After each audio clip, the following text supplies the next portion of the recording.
الحمد للہ رب العالمین والصلاة والسلام علی حبیبہ الکریم وعلی آلہ الطیبین والطاہرین واصحابہ المکرمین اما بعد فاعوذ باللہ من الشیطان الرجیم بسم اللہ الرحمن الرحیم قال اللہ تبارک وتعالی فی القرآن المجید والفرقان الحمید یا ایہا الذین آمنوا اتقوا اللہ حق تقاتہ ولا تموتن الا وانتم مسلمون صدق اللہ العظیم وبلغنا رسولہ النبی الکریم الامین ونحن على ذلك لمن الشاہدین والشاکرین والحمد للہ رب العالمین۔ اللہ کریم نے قرآن میں ارشاد فرمایا کہ اے ایمان والو اللہ سے ڈرو جس طرح کہ اس سے ڈرنے کا حق ہے۔ اے ایمان والو اللہ سے ڈرو جس طرح اسے ڈرنے کا حق ہے، اور ہرگز نہ مرنا مگر مسلمان ہو کر۔ عزیزان من، خوف خدا ایک ایسی چیز ہے کہ جب انسان اپنے دل میں اس کو پیدا کر لیتا ہے پھر وہ انسان اللہ کا محبوب ترین بندہ بن جاتا ہے۔ جس کے انسان میں خوف خدا پیدا ہو جائے پھر اس انسان کے کان، آنکھ، ناک، زبان، پیر، ہاتھ، دل و دماغ اچھی باتیں سوچنے لگتے ہیں، اچھے کام میں مشغول نظر آتے ہیں اور اپنے آپ کو برائیوں سے روکتے ہیں۔ اور یہی خوف خدا ہے کہ جس کے دل میں پیدا ہو جاتا ہے پھر اللہ تبارک و تعالیٰ کا وہ بندہ محبوب ترین بندہ بن جاتا ہے، اللہ کا محبوب بن جاتا ہے، اللہ کی قربت اس کو حاصل ہو جاتی ہے۔ کس شخص کو کہ جو انسان اپنے دل میں خوف خدا پیدا کرے۔ آج ہم مسلمان ہیں لیکن نام کے مسلمان ہیں، ہمارے دلوں میں خوف خدا ختم ہو چکا ہے۔ آج آپ جب بازاروں میں نکلتے ہیں تو ہر 500 میٹر، 300 میٹر، 200 میٹر کے فاصلے پر آپ کو ایک مسجد ضرور نظر آئے گی۔ آپ جب بازار میں جائیں گے تو آپ ہزاروں میں سے ایک دکان میں آپ کو نظر نہیں آئے گی کہ جہاں پر آپ کو وہاں سے خالص اشیاء ملے گی۔ یہاں پر آپ کو کوئی ایک دکان نظر نہیں آئے گی کہ جہاں سے آپ کو خالص دودھ ملتا ہو، کہ جہاں سے آپ کو خالص گھی ملتا ہو، کہ جہاں سے آپ کو خالص اشیاء ملتی ہوں جو ضروریات زندگی ہیں۔ اس بات پر فخر کرتے ہیں کہ ہم مسلمان ہیں، لیکن ہم کیسے مسلمان ہیں کہ آج علامہ اقبال رحمۃ اللہ علیہ کا شعر یاد آتا ہے اور فرماتے ہیں کہ یہ مسلمان وہ ہیں کہ جسے دیکھ کر کفار شرما جائیں۔ آج جو باتیں ہم کو اپنانی چاہیے تھی آج کفار اس کو اپنائے ہوئے ہیں۔ آج پاکستان کی کسی بھی ادارے میں جائیں، کسی بھی محکمے میں جائیں، آپ کسی بھی دکان پر جائیں، کسی بھی شہر میں جائیں، کسی بھی گاؤں میں جائیں، کسی بھی دیہات میں جائیں تو آپ کو ملاوٹ ہی ملاوٹ نظر آئے گی، آپ کو دو نمبری نظر آئے گی۔ تو کیا یہ مسلمانی ہے؟ کیا یہ خوف خدا ہے؟ تو عزیزان من، اللہ کریم نے ارشاد فرمایا کہ جس کے دل میں خوف خدا پیدا ہو جائے، اللہ سے ڈرے، وہی انسان اللہ کا محبوب ترین بندہ ہو جاتا ہے۔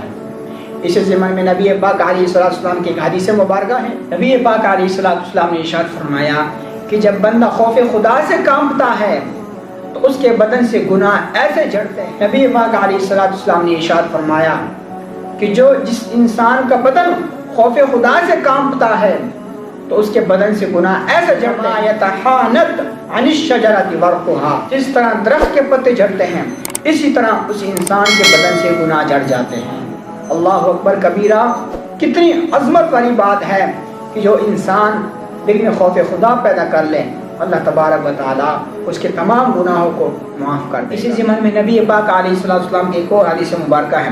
نبی پاک علیہ السلام نے ارشاد فرمایا کہ عینانی لا تمسهما النار، عین بکت من خشیت اللہ وعین باتت تحرس فی سبیل اللہ۔ نبی پاک علیہ السلام نے ارشاد فرمایا کہ دو آنکھوں کو کبھی بھی آگ نہیں چھوئے گی، ایک وہ آنکھ جو خوف خدا میں روئی اور ایک وہ آنکھ جس نے ساری رات اللہ کی راہ میں پہرا دے کر رات گزاری۔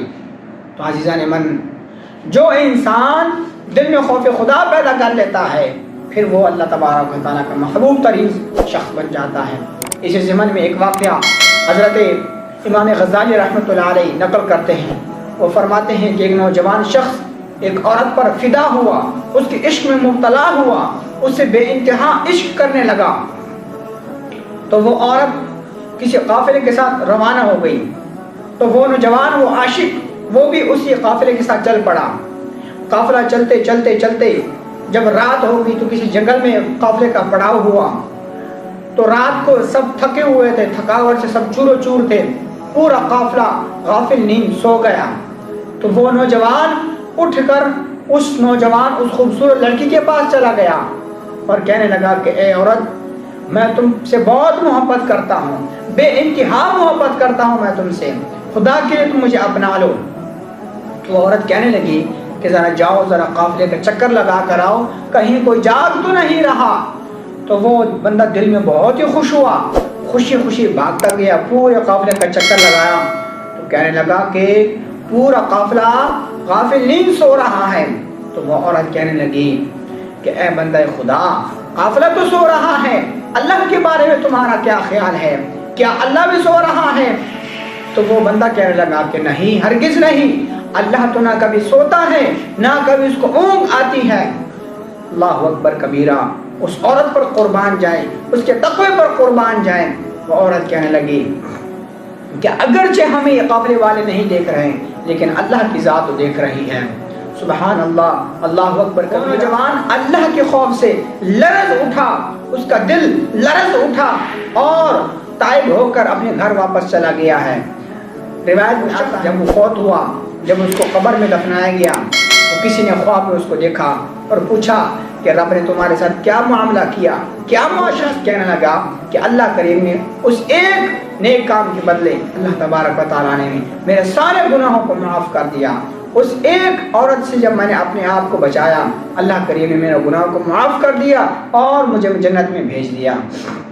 اللہ اکبر، کتنی بڑی عظمت والی بات ہے کہ جو انسان دل میں ایک مرتبہ خوف خدا پیدا کر لیتا ہے، برائی کی طرف جاتے ہوئے اس راستے سے ہٹ جاتا ہے اور اللہ کی طرف رجوع کر لیتا ہے، پھر وہ انسان اللہ کا مانتا ہے، پھر وہ انسان اللہ تبارک و تعالیٰ کے ہاں بڑے سے بڑے عہدے پر فائز ہو جاتا ہے اور اللہ کریم اس کے سابقہ گناہوں کو معاف کر دیتا ہے۔